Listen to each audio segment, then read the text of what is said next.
Hi guys, and welcome to another episode of Advanced Woodscraft. Okay, today we're going to talk about something that's more focused on summertime and summertime heat. And that's when we create a cooking fire in the summertime heat. Now, basic physics shows that once you generate a heat source, that heat source is going to radiate 360 degrees. That's the reason we like a campfire in the nights on the winter and etc., because we can radiate heat out and create a micro environment around us of higher temperatures, warmer temperatures than the surrounding actual air temp. That's why that works. Well, it's also a disadvantage for us when we're talking about summertime, because that's whenever that heat is going to radiate to us and we don't want it. Now, most of our cooking is going to be some sort of dehydrated meal or something like that, in which case it's not such a big deal, because I can take my pot, build a little fire over here, put it on, and I can back away from it and just simply watch it until it boils. And then once it boils, I can just step up, take the pot, come over here and pour in a meal bag and then eat. But what if that's not the case? What if I've got something I have to cook, like I have been fishing and I've caught fish, or I've got some hunk of meat or a steak or whatever, and I need to build a fire, let it reduce down to coals, and then sit there and have to cook on top of it? Well, I'm going to be burning up from that heat, right?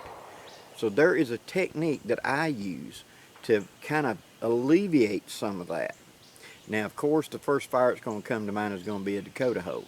And Dakota holes can serve for this, but I find Dakota holes a little time consuming to create, because you have to have your fire chamber and then your air hole coming into it at the base, and in doing so you kind of got to make sure everything lines up and that hole doesn't collapse.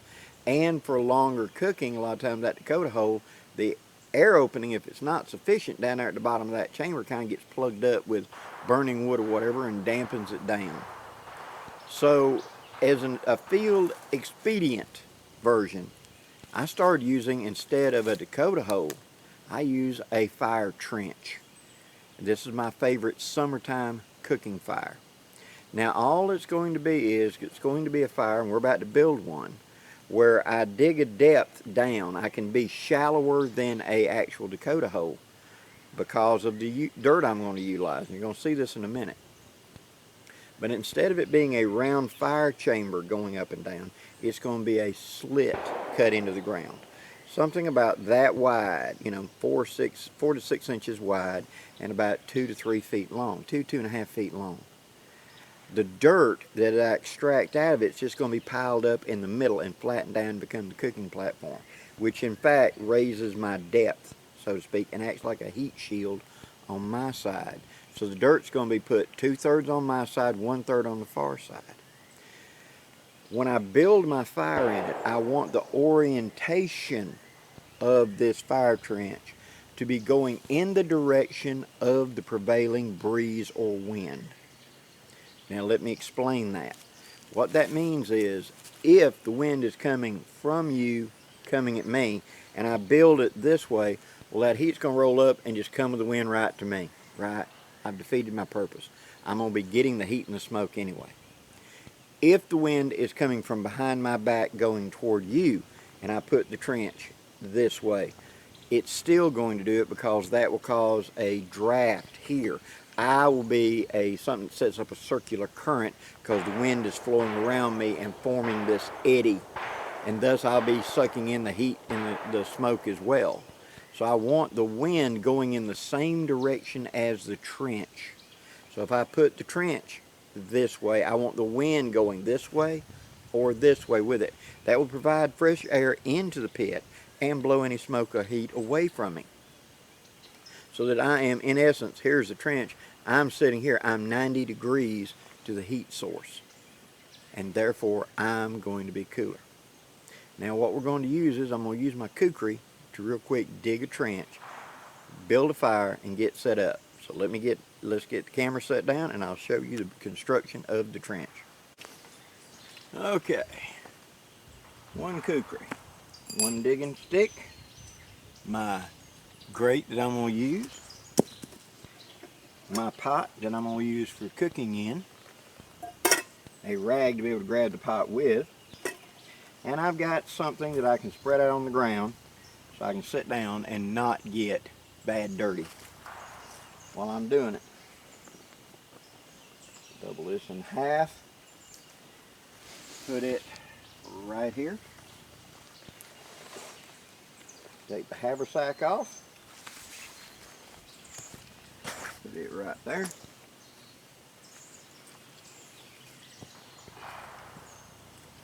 Now this is the area that I want it to be in, right here.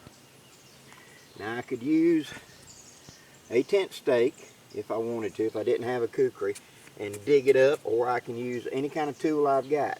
I can make a digging stick, but I'm going to use my kukri.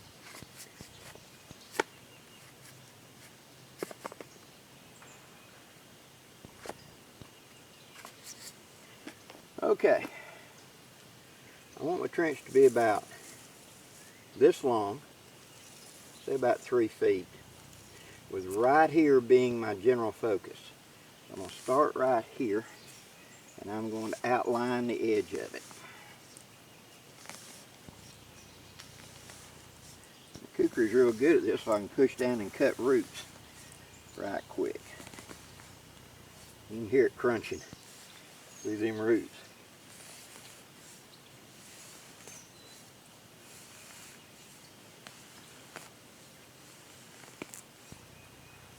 Just like that. Now we start lifting out dirt.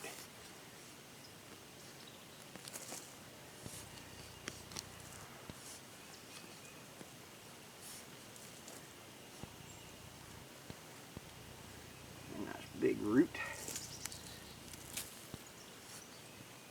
Now I want 2/3 of the dirt on my side and 1/3 of the dirt on the far side. I'm going to do like this and rake it. Now let me get the bulk of this framed out, and I'll turn the camera back on and be right back with you.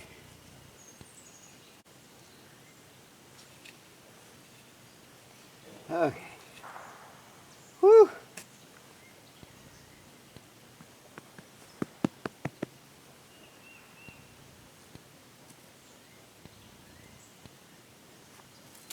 Now, I've got the basic shape done out. And I'm going to mound this dirt up right here on both sides. Pack it down good and tight on both sides. And I want it to be about the same height.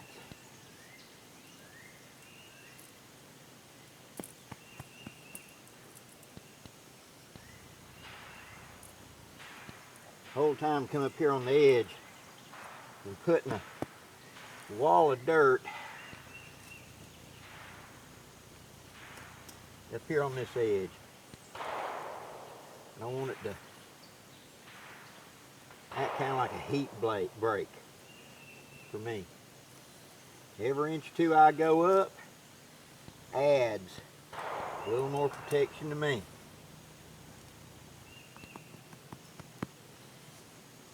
Just like that.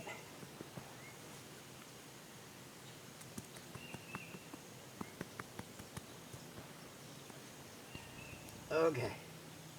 Now, whew.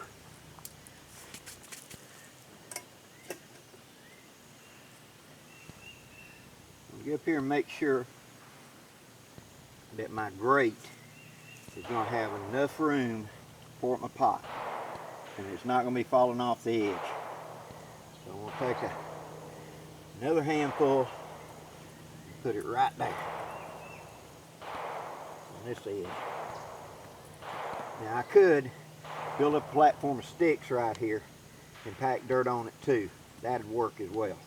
But I've got this area here now, and that should work just fine. Just like that. For my pot to sit on. Just like that. Now I gather up, and I'm going to build my fire down here in this hole in the bottom. And save expedient time, you're going to get dirty doing this. Just fast on it. I'm going to use a fire starter. Yeah, they're having a match at the shooting range today. You can tell that, can't you? And Miss Lita's wax starters. Now I'm going to gather me up a big handful of sticks and I'll be right back with you and we'll get this thing cooking. Okay. Now going over to the water source and got us some water. For the fire starting, I'm going to take my, short of breath guys, sorry. Take this and turn it into a little bitty pile of these fire starters. And yes, they're having a shooting match at the shooting range back here behind me. I'm at the primitive camping area of the shooting range I'm part of, and it's a Saturday, and so of course they're going to be shooting at the shooting range today. Right there. Now we're going to ignite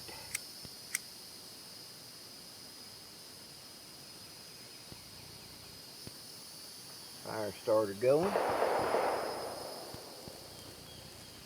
Take our bunch of smalls, drop in there right on top of it.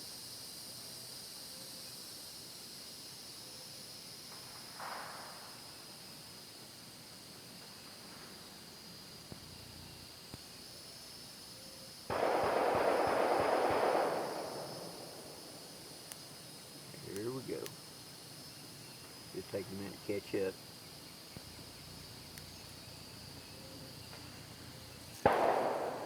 Now, the real advantage to this is you just pick up whatever sticks you can find off the ground and feed it in here. Really easy. Now, put my grate up there. Take my pot and put over it. Put the lid on it. And we're cooking. Now, with this layer right here is shielding me from heat coming back toward me. The air will be sucked in and go straight up the middle, and then now, due to the way the wind current is, whatever, it's actually going away from me a little bit. You can tell that I think it's the cops qualifying today. They're wasting a whole lot of ammo in a hurry. It's usually the cops qualifying. But I can easily, from either side, feed fuel in, whichever way is more convenient. I can also push it down and kind of scrape it to the side to make this whole pit. Meanwhile, with me scooting back just a little bit back here, with this right here acting as a heat shield and the heat going straight up, I'm not going to be eating up all that heat, yet I can reach up here to run, let's say, a frying pan. This area will keep my handle cool where I could fry or something like that, and this will act like a heat shield for me. Just like that. I have found this is a real lifesaver in high heat, you know, where it's 90 degrees or whatever out here to begin with, and you're having to cook. It's not something I'm just going to heat up, but I have to actually cook. This is a distinct advantage this way. Putting it down in a trench like this and utilizing it. Now you could create this with just a tent stake in your hand, something to dig up dirt and get rid of it. A kukri works really well, as you saw, and it's whatever else you want to carry. Some people carry little bitty trowels and stuff like that. That'll work too. But the whole focus of this is the fact of this position will shield me from the heat, but allow me to come up here and cook on it without having to expose myself to so much heat.